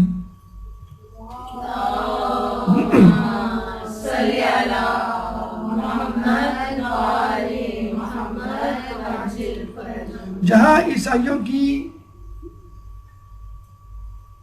جسے کہتے ہیں کہ بناوٹی تثلیث آشکار ہوئی، ان کی نیت کا بھید کھلا اور ان کے مذہب کا بطلان ثابت ہوا، وہاں رسول اللہ کی حقانیت بھی ثابت ہو گئی، اور اگر رسول اللہ حق پر نہ ہوتے تو فوراً مباہلہ کو قبول نہ کرتے۔ حالانکہ یہ بھی ہوا کہ جب رسول اللہ نے مباہلے کی دعوت دی تو عیسائیوں نے فوراً دعوت کو قبول نہیں کیا، منہ سے تو کہہ دیا، منہ سے تو نکل گیا کہ مباہلہ کر لیں، لیکن جب کہا کہ ٹھیک ہے کر لیتے تو انہوں نے کہا کہ ہمیں مہلت دیں، اور پھر اپنے لوگوں سے جا کے صلاح مشورہ کیا کہ کیا کرنا چاہیے۔ حالانکہ اگر حق پر ہوتے تو فوراً کہہ دیتے، اپنے آپ کو حق پر سمجھتے تو فوراً کہہ دیتے کہ ہاں ٹھیک ہے کر لو۔ رسول اللہ تو فوراً تیار ہو گئے، لیکن خود اپنے لیے انہوں نے مہلت مانگی جو ان کے حق پر نہ ہونے کی چغلی کھاتی ہے۔ پھر عیسائیوں کا یہ خدشہ کہ رسول اللہ اگر جمع غفیر کے ساتھ آئیں تو رسول نہیں ہوں گے، ایک جھوٹا شخص ہوگا، اگر افراد خاص کے ساتھ آئیں تو رسول حق پر ہوں گے۔ اور یہ حقیقت ہے جو ہم کہتے ہیں کہ خالی چنا باجے گھنا، کہ جو گرجتے ہیں وہ برستے نہیں، یا جسے کہتے ہیں کہ جو لوگ حق پر نہیں ہوتے وہ کثرت تعداد پر بھروسہ کرتے ہیں۔ تو رسول اللہ اپنے ساتھ فوج ظفر موج لے کر نہیں آئے، مدینے والوں کو نہیں لے کر آئے، اور جو ساز و سامان کے ساتھ نہیں آئے، کسی جاہ و جلال کے ساتھ نہیں آئے، فقط 5 افراد کے ساتھ عام سے لباس میں، عام سے انداز میں لوگوں کے سامنے موجود ہوئے۔ یہ بھی ایک پیغام ملتا ہے کہ پہلے مناظرہ ہونا چاہیے، پھر مباہلہ، یعنی پہلے گفت و شنید ہو، نشست و برخاست ہو، ڈائلاگز ہو، اس کے بعد مباہلہ ہونا چاہیے۔ مباہلہ ایک دوسری منزل کا نام ہے، اور ہمارے چھٹے امام خود اس مباہلے کی دعوت لوگوں کو بتلا چکے ہیں کہ دیکھو اگر کوئی تم سے مناظرہ کرے اور باز نہ آئے تو تم مباہلہ کر سکتے ہو، اس کے لیے 3 دن تک اپنی اخلاقی اصلاح کرو، یعنی روزہ رکھو، غسل کرو، اور پھر اس کے بعد صحرا میں جاؤ، اور پھر وہاں پر جا کر اپنے فریق کے ہاتھ میں اس کی انگلیوں میں انگلیاں ڈال کر کہو کہ اے اللہ، جو باطل پر ہے، جو جھوٹا ہے، اس پہ تو اپنا عذاب نازل کر۔ اور پھر امام نے خود فرمایا میں نے آج تک اس طرح کسی کو مباہلے کے لیے تیار نہیں دیکھا۔ تو مباہلہ فقط اس زمانے کے لیے مخصوص نہیں تھا، یہ آج کے زمانے میں بھی ممکن ہے اگر کوئی کرنا چاہے۔ اور دوسری طرف ہمیں یہ بھی نظر آتا ہے کہ فقط سونے چاندی کی چکا چوند، زرق برق لباس کی رونق، دولت کے انبار، اور جاہ و جلال و منزلت و منصب کی جسے کہتے ہیں کہ سحر نے ان عیسائی پادریوں کو حق چھپانے پہ مجبور کر دیا۔ حالانکہ جنت کی صورت میں ان کو آخرت میں سب کچھ مل جاتا اگر اسلام قبول کر لیتے، بلکہ اس دنیا میں اگر اسلام قبول کر لیتے تو ان کی اور بھی زیادہ عزت و توقیر ہوتی۔ کیا سلیمان فارسی کی عزت و توقیر نہیں ہوئی کہ وہ فارس کے رہنے والے تھے، آگ کے پوجنے والے تھے، پھر عیسائی بنے، پھر مسلمان بنے؟ کیا ان کی عزت و توقیر میں کمی آ گئی؟ نہیں، وہ پہلے سے زیادہ اسلام میں مقبول ہوئے۔ یعنی جو منصب و درجہ وہ بطور عیسائی یا بطور آگ پرست رکھتے تھے، اس سے زیادہ درجہ منزلت ان کو اسلام نے دی۔ اور یہ بھی ایک جگہ آیا روایتوں میں کہا گیا ہے کہ سلیمان فارسی جو ہے وہ اونٹ کی نکیل پکڑے ہوئے تھے، ساز و سامان کی جو حفاظت سلیمان فارسی کی ذمہ تھی میدان مباہلہ میں۔ تو یہ بھی ایک سلیمان فارسی کی جو ہے وہ فضیلت کو ظاہر کرتی ہے کہ ان کی نگرانی کے لیے اور ان کے جسے کہتے ہیں خدمت کے لیے رسول نے اگر کسی کو منتخب کیا تو وہ سلیمان فارسی۔ تو یہ ان کی خام خیالی تھی، وہ دنیا کی چکا چوند اور روشنی اور دنیا کی راحت اور لذت اور دولت میں اتنے زیادہ جسے کہتے ہیں کہ لت پت تھے کہ ان کو جو ہے وہ اسلام کا سورج نظر نہ آ سکا۔ دیکھیں، عیسائیوں نے جب مدینے میں مسجد نبوی میں ڈیرا جمایا تو لوگوں نے بہت برا منایا اور کہا کہ دیکھیں رسول یہ کس طرح کی عبادت کر رہے ہیں، مسلمانوں کی مسجد ہے، ہماری مسجد ہے، عبادت عیسائیوں کی ہو رہی ہے، اذان ہونی چاہیے، اس مسجد میں ناقوس بج رہا ہے۔ تو رسول اللہ نے کیا کہا کہ صبر و تحمل کا مظاہرہ کرو، جب یہ تمہارا انداز دیکھ لیں گے تو خود بخود حق تک پہنچ جائیں گے۔ تو یہ ہمارا امر بالمعروف و نہی عن المنکر کا طریقہ ہونا چاہیے۔ ہمارے گھر میں ہم دیکھتے ہیں بہت سے لوگ ہیں ٹی وی دیکھ رہے ہیں، گانا سن رہے ہیں، جھوٹ بول رہے ہیں، غیبت کر رہے ہیں اور مختلف گناہ جو ہے گھر میں ہو رہے ہوتے ہیں ہم فوراً جو ہے وہ ڈنڈا لے کے کھڑے ہو جاتے ہیں اور جو ہے وہ ڈانٹ ٹپٹ شروع کر دیتے ہیں. ایسا نہیں ہونا چاہیے. ہم اپنے کام میں لگے رہیں. اگر آپ سمجھتے ہیں کہ امر بالمعروف و نہی عن المنکر کر کے مزید فتنہ فساد بہن پیدا ہوگا, یعنی اپنے سے بزرگ شخصیت کو اگر آپ کریں گے تو ظاہر سی بات ہے ایسا ہو سکتا ہے. بلکہ والدین بھی اگر نوجوان اولاد پہ سختی کرے تو ایسا ممکن ہے. تو آپ اپنے کام میں ڈٹے رہیں. آپ دیکھیے گا کہ لوگ خود آپ کا رنگ پکڑ کر جو ہے وہ آپ کی طرف ہو جائیں. تو رسول اللہ نے یہی کہا کہ ان کو منع نہ کرو, آپ اپنی عبادت میں مشغول رہو, آپ کی عبادت سے متاثر ہو کہ یہ خود آپ کی طرف متوجہ ہو جائے. دوسری بات یہ کہ انسان کو جھوٹی شان و شوکت سے پرہیز کرنا چاہیے. رسول اللہ اس سے نفرت کیا کرتے تھے. بلکہ سچی شان و شوکت, یعنی اگر آدمی صحیح بھی ہو اور بہت زیادہ زر لباس اور شان و شوکت کا مظاہرہ کرے تو اس کو برا سمجھا گیا ہے. ہاں, اپنی شان کے مطابق اگر زندگی گزارے, لباس پہنے تو اس میں کوئی مذاق نہیں.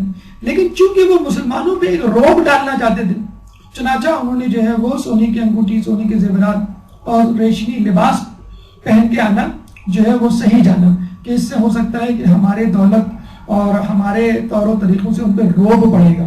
اور کچھ مدینے والے تھوڑے سے روب میں بھی ہیں کہ یہ بڑے خوبرو اور بڑے جسے کہتے ہیں کہ جاہو جلال والے اور رق لباس والے اور امیر کبیر لوگ لگتے ہیں, بڑے طاقت اور اختیارات کے مالک لگتے ہیں. تو ایسا نہیں ہونا چاہیے. انسان کی ظاہری شکل و صورت سے کبھی بھی متاثر نہیں ہونی چاہیے. انسان کا باطن ہے جو صحیح ہونا چاہیے. تمام اصحاب میں اگر رسول کا مزاج کوئی سمجھتا تھا تو وہ خود علی تھے کہ رسول سے پوچھے بغیر وہ پہچان گئے کہ رسول اللہ نے اس شان و شوکت سے آنے کو برا جانا, اس لیے بات کرنے سے انکار کر دیا.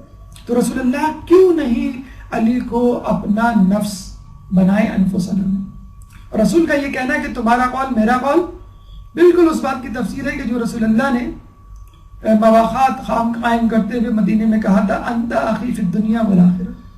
اور یہی انفسنا کی تفسیر ہے کہ تم اپنے نفسوں کو لاؤ. تو فقط ایک علی کافی تھا یہ ثابت کرنے کے لیے کہ میں ہی رسول کا اصل نفس ہوں, میں ہی جانتا ہوں کہ رسول کیا جانتے ہیں یا رسول کیا چاہتے ہیں. آئیے چند اعتراضات کی طرف چلتے ہیں اور اس کے بعد اعمال اور دیگر واقعات. ایک درود پڑھ دیں محمد والے محمد. صلی علی محمد وعلی محمد. ہماری گفتگو کا چوتھا مرحلہ اعتراضات. کچھ لوگ کہتے ہیں اس آیت میں ابناءنا لفظ استعمال ہوا ہے جو جمع کا صیغہ ہے, حالانکہ بیٹے فقط 2 گئے تھے, حسن و حسین. نساءنا جمع کا صیغہ ہے جو کہ دلالت کرتا ہے بہت ساری عورتوں پر, لیکن ایک عورت گئی فاطمہ. انفسنا جمع کا صیغہ ہے, بہت سارے نفوس ہونے چاہیے اور فقط ایک علی, ایک نفس موجود تھا. تو یہاں جو ہے اس کا جواب یہ ہے جب کوئی ایگریمنٹ لکھا جاتا ہے, راضی نامہ, کوئی قانون, تو اس میں تفصیل تمام افراد کو شامل کرنے کے لیے لکھی جاتی ہے. اب اس کے مصداق فقط 1 ہوں, 2 ہوں, 3 ہوں, اس سے کوئی غرض نہیں. یعنی مرحلہ قرارداد میں بہت سارے افراد شامل ہو سکتے ہیں, مرحلہ اجرا میں ہو سکتا ہے ایک ہی فرد ہو. مثلا جب ہم بل لکھتے ہیں وصیت, تو یہ لکھتے ہیں کہ یہ جائیداد بیٹوں میں برابر برابر تقسیم ہوگی. اگر فرض کر لیجئے متوفی کا جو انتقال, جس کا انتقال ہوا ہے, جس شخص کا, اس کا بیٹا ایک ہی ہو. اب آپ کہیں گے نہیں, وصیت میں تو لکھا ہے کہ بیٹوں میں مساوی تقسیم ہوگی, یہاں تو فقط ایک ہی بیٹا ہے. تو ہم یہی کہیں گے بھئی اگر ایک ہی بیٹا ہے تو ساری جائیداد اس کی ہو. تو یہی بتانا مقصود تھا. اگر 2 بیٹے ہوں گے تو 2 میں تقسیم ہوگی. تو انفسنا کا جمع کا صیغہ ہے, تثنیہ کا صیغہ نہیں ہے. عربی میں واحد, تثنیہ, جمع 3 صیغے ہوتے ہیں. واحد 1 کے لیے, تثنیہ 2 کے لیے اور جمع 2 سے زیادہ کے لیے. تو ابناءنا 3 سے زیادہ پہ دلالت کرتا ہے, 2 پہ نہیں. حسن حسین تھے, 2 تھے, تثنیہ کا صیغہ ہونا چاہیے, ابنین ہونا چاہیے. تو جب رسول کے بیٹے ہی 2 تھے اس وقت, تو ہم کہاں سے تیسرا بیٹا لیں؟ اور تیسرا بیٹا تو بدبختوں کی آگ لگانے کی وجہ سے شکم مادر میں شہید ہو گیا. اچھا, پھر جو ہے وہ نساءنا, رسول کی بیٹی یا رسول کی عورت کہہ لیجیے, بیٹی کو تو چھوڑیے, بیٹی تو تھی ایک, عورتوں میں بھی ایک ہی عورت اس قابل تھی کہ جو مباہلے میں جا کر اس آیت کا مصداق بن سکے کہ جب آیت میں اٹھا لعنت اللہ علی الکاذبین کہ جھوٹوں پہ اللہ کی لعنت ہو، تو کوئی ایسی عورت ہونی چاہیے جس نے کبھی کوئی جھوٹ نہ بولا۔ اسی طرح انفسنا، بہت سارے نفوس ہو سکتے ہیں، اللہ کے رسول یہ کہہ سکتے تھے کہ میرے بعد یہ ہوں گے، یہ ہوں گے، یہ ہوں گے اور علی بھی ہوں گے، 3 یا 4 افراد کو لے آتے، لیکن فقط علی کو لائے۔ یہ بتانا مقصود تھا کہ میرے بعد اگر کوئی ولی ہوگا میرا جانشین تو علی ہوں گے، من کنت مولا فہذا علی مولا، جس کا میں مولا اس کا یہ علی مولا۔ تو جس طرح میراث میں ہوا کرتا ہے کہ مصداق بہت ہو سکتے ہیں، مفہوم میں بہت سارے افراد شامل ہو سکتے ہیں، مصداق میں ایک ہو سکتا ہے شامل۔ دوسرا جواب یہ ہے کہ خود قرآن میں کئی آیات ایسی ہیں جس میں جمع کا صیغہ استعمال ہوا ہے، لیکن مراد ایک شخص ہے، الذین قال لهم الناس ان الناس قد جمعوا لكم فاخشوهم۔ الناس لوگوں کو کہتے ہیں، جو لوگ مال جمع کر کے لوگوں کو ڈراتے ہیں۔ تو جو لوگ مال جمع کرتے ہیں تو کون لوگ؟ فقط ایک شخص کے بارے میں ملتا ہے، نعیم بن مسعود، جس نے ابو سفیان سے بہت سارا مال جمع کیا ہوا تھا کہ لوگوں مسلمانوں کو ڈرائے، لیکن اس کے لیے الناس کا لفظ استعمال ہوا ہے، لوگوں کا لفظ استعمال ہوا ہے۔ تو یہ ممکن ہے کہ لفظ جمع کا ہو اور مفہوم ایک ہو۔ ایک اور آیت سورہ آل عمران آیت نمبر 181، لقد سمع اللہ قول الذین قالوا ان اللہ فقیر ونحن اغنیاء، کہ اللہ تو فقیر ہے ہم امیر ہیں، تو نحنو کا لفظ استعمال ہوا، انا کا لفظ استعمال ہونا چاہیے، کیونکہ یہ جملہ حی بن اخطب نے کہا تھا، نعوذ باللہ، اللہ فقیر ہے میں امیر ہوں، تو اپنے اوپر تکبر کیا تھا اپنے مال و دولت پہ، تو یہاں انا اغنیا ہونا چاہیے تھا، نحنو اغنیا۔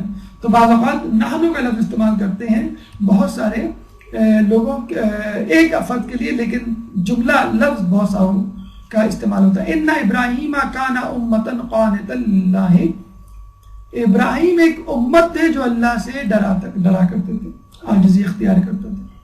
تو ابراہیم علیہ السلام کو ایک نہیں، 2 نہیں، بلکہ پوری امت قرار دیا ہے۔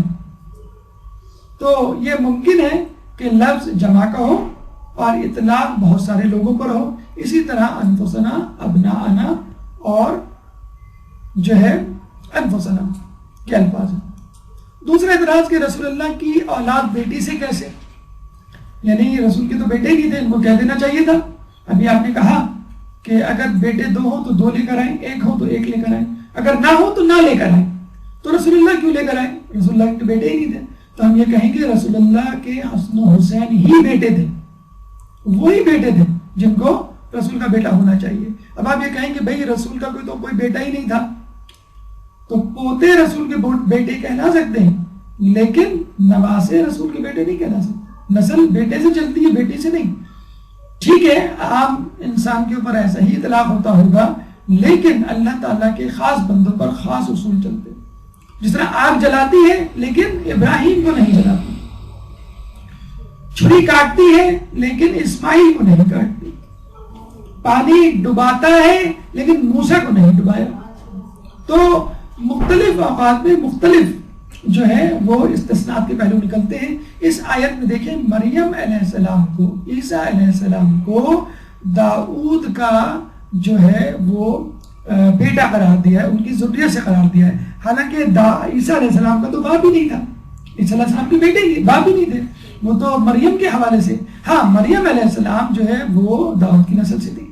تو جب عیسیٰ مریم کے وسیلے سے داؤد کی ذریت قرار پائے تو حسن و حسین فاطمہ کے وسیلے سے رسول کے بیٹے کیوں نہیں قرار پا سکتے؟ وَمِن ذُرِّيَّتِهِ دَاؤُدَ وَسُلَيْمَانَ وَأَيُّوبَ وَيُوسُفَ وَمُوسَى وَهَارُونَ وَكَذَلِكَ نَجْزِي الْمُحْسِنِينَ وَزَكَرِيَّا وَيَحْيَىٰ وَعِيسَىٰ وَإِلْيَاسَ كُلٌّ مِّنَ الصَّالِحِينَ۔ دیکھیں، تمام مردوں کے نام ہیں اور ان کے باپ بھی موجود ہیں، عیسیٰ کا باپ نہیں، عیسیٰ اپنی ماں کے وسیلے سے داؤد کی ذریت میں قرار پائے۔ دیگر واقعات جو ہمیں 24 ذی الحج کے حوالے سے ملتے ہیں کہ جو اس دن واقع ہوئے، واقع مبائنہ کے علاوہ ایک واقعہ جو ہے انگوٹھی کا دینا حالت رکوع میں، حالت نماز میں مولا علی کا، کہ ایک سائل آیا، اس نے آواز لگائی لیکن کسی نے نہیں سنا، تو اس نے اللہ سے کہا اللہ گواہ رہنا کہ میں نے تیرے گھر میں آ کے آواز لگائی لیکن کسی نے میری مدد نہیں کی.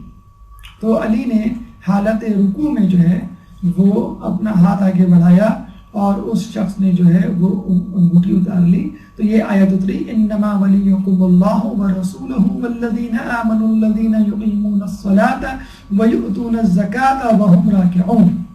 تمہارے ولی تو اللہ، اس کا رسول اور وہ لوگ جو حالت رکوع میں زکوٰۃ دیتے ہیں. کوئی صحابی ایسا نہیں گزرا کہ جس نے حالت رکوع میں زکوٰۃ دی ہو. چنانچہ علی کی ولایت فقط اس آیت سے ثابت ہو گئی، اسی لیے اس آیت کو آیت ولایت بھی کہا جاتا ہے. اللہم صلی علی محمد وآل محمد وعجل فرجہ. خود آیت تطہیر سورہ احزاب کی آیت نمبر 33 ابھی جس کی تلاوت کی گئی، یہ بھی اسی دن اتری کہ جب رسول اللہ نے یمنی چادر میں اپنے اہل بیت کو یعنی بی بی سیدہ جناب علی، جناب حسن، جناب حسین کو سلام اللہ علیہ کو اپنی چادر میں لیا اور یہ کہا کہ یہ میرے اہل بیت ہیں، تو اللہ تعالیٰ نے کہا کہ اللہ تو چاہتا ہے کہ تم اہل بیت سے نجاست کو اس طرح دور کر دے اور تم کو اس طرح پاک و پاکیزہ کر دے کہ جس طرح تم کو پاکی و پاکیزہ کرنے کا حق. تو یہ حدیث جو ہے جابر بن عبداللہ انصاری سے منقول ہوئی، ان کے راوی ہیں، اور یہ حدیث قصہ کے لائق کہتے ہیں کہ یہ واقعہ بھی 24 ذی الحج کو پیش آیا.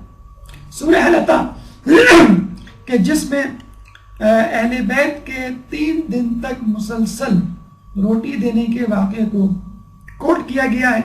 وَيُطْعِمُونَ الطَّعَامَ عَلَى حُبِّهِ مِسْكِينًا وَيَتِيمًا وَأَسِيرًا. ان لوگوں کا تذکرہ کرتے ہوئے اہل بیت کا اللہ فرماتا ہے کہ یہ وہ لوگ ہیں کہ جو کھانا کھلاتے ہیں اللہ کی محبت میں مسکین کو، یتیم کو اور اسیر کو. کہ جب حسن حسین بیمار پڑے تو علی اور جناب سیدہ نے منت مانی 3 دن کے روزے کی، 3 دن روزے رکھے، تو حسن حسین نے بھی رکھے. پھر سائر آیا، ایک دن مسکین آیا، یتیم آیا، تیسرے دن اسیر آیا، اور پھر تینوں نے جو ہے اپنی اپنی روٹیاں دے دی اور 3 دن بھوکے رہے. تو یہ جو ہے پھر یہ آیت نازل ہوئی، اور یہ وہ سورہ حلقہ تھی کہ جو رسول اللہ نے کسی ایک صحابی کو دی تھی کہ جاؤ مسلمانوں میں اس کو، لوگوں میں جا کے اس کو پڑھ دو. تو جب وہ آگے گئے تو اللہ تعالیٰ کے فرشتے جبرائیل آئے اور کہے کہ اللہ فرماتا ہے کہ اس سورہ کو لوگوں تک پہنچانے کا ذمہ دار علی کو ہونا چاہیے. چنانچہ حضرت رسول اللہ نے فوراً علی کو ان کے پیچھے بھیجا اور کہا کہ تم اس سورہ کو لوگوں تک پہنچاؤ. ہمارے یہاں جب انسان خوش ہوتا ہے تو یوزولی عام طور پہ آپے سے باہر ہو جاتا ہے. فسق و فجور، گناہ، موسیقی، بے حجابی، توہین مومن، لہو و لعب کی محفلیں جمائی جاتی ہیں. لیکن اسلام میں ایسا نہیں. اسلام میں جب خوشی کا موقع آتا ہے تو عبادت کو اضافی کر دیا جاتا ہے. 5 وقت کی نمازیں تو ہیں، اضافی نماز، روزہ بعض اوقات پہ غدیر میں دیکھیے خوشی کا موقع ہے اور کہا جاتا ہے کہ عید پہ روزہ حرام ہے، لیکن عید الفطر اور عید الاضحیٰ کی عیدیں ہیں، ان 2 عیدوں پر روزہ مستحب ہے. اور عید غدیر کا روزہ تو جو ہے وہ آپ کو اس شخص کے روزوں کے برابر ثواب دلواتا ہے جو قیامت تک زندہ رہے اور جو ہے وہ روزہ رکھے. بہرحال تو اس مباحلہ میں جو ابھی جمعے کو انشاءاللہ آئے گا، غسل کرنا ہے. غسل عموماً ہم کرتے ہیں، اگر نیت کر رہے ہیں مباحلے کے دن کی تو آپ کو اس کا ثواب مل جائے گا. روزہ رکھنا ہے. عموماً لوگ جو ہے رمضان کے روزوں کے علاوہ، جیسے ہم نے پہلے بھی تذکرہ کیا، لوگ نہیں رکھتے. عادت بنائیں اپنے لیے، کم از کم 3 روزے مہینے میں رکھیں سلیمان فارسی کی مانند کہ انشاءاللہ اللہ تعالیٰ آپ کو ایک کے بدلے 10 روزوں کا ثواب دے گا.